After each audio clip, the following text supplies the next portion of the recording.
Hello and welcome to Introduction to Adobe Audition Part 3, the Multitrack View. In the previous lessons, we've talked about the primary interface of Adobe Audition, everything you need to know to get audio recorded in the software, and much more. This lesson will build on the knowledge gained in those lessons, so please ensure you're up to speed on those topics before you continue with this. As we discussed earlier, the Multitrack View allows you to do a lot of cool things, such as editing and mixing multiple tracks at once, performing audio to video synchronization seamlessly, and much more. So without further ado, let's begin. With Adobe Audition open, navigate to File, New, and select Multitrack Session. You could also hit Ctrl-N on your keyboard, or hit this Multitrack tab to create a new multitrack session. On your screen, you should now have this dialog box titled New Multitrack Session, which gives you the option to change your session name, folder location, template, sample rate, bit depth, and channel settings. We'll be naming this session Multitrack Test 1. We can now choose what location we want the file to be saved in. Please ensure that any new multitrack session you create has its own dedicated folder. You can do this by clicking on the Browse button, navigating to the general location you want the session to be saved, and then clicking on New Folder at the top left of the window to create a dedicated folder. Rename the folder as required. We'll be naming this the same as the multitrack session. Hit Enter and then double-click on the folder to select it. Then click on Select Folder to close the window. Under the Template drop-down menu, you'll find many different options such as DJ Drop, Film Sequence Stereo, Podcast, and so on. These are Adobe created layouts designed to help set up your session for different types of projects. We will keep this at none for maximum flexibility, allowing us to lay out our session to our taste right from the beginning. We will of course be leaving our sample rate at 48 kHz, our bit depth at 24 bits, and our master as stereo. Click OK, and now your multitrack session has been created. If you look over in the Files window, you'll notice the name of our session with the extension .sesx, which is the extension for Adobe Audition sessions. Now let us explore the Multitrack Workspace.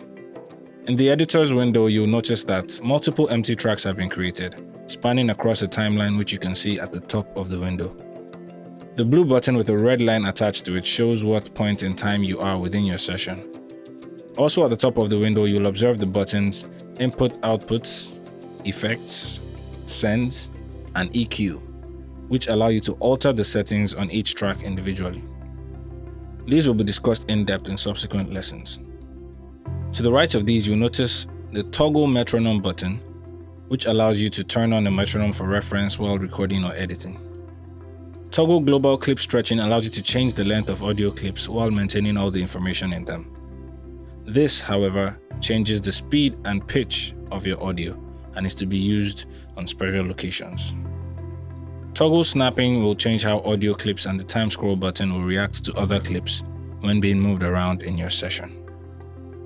At the bottom left of the window, you'll notice these numbers, which show the exact time code, that is, precisely where you are in time within your session. You'll notice that this changes as the time scroll button moves. You can also copy and paste a time code into the software.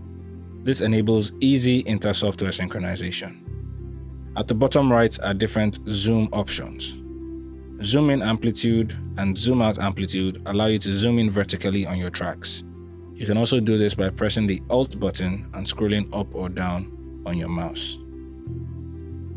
Zoom in time and zoom out time allow you to zoom horizontally.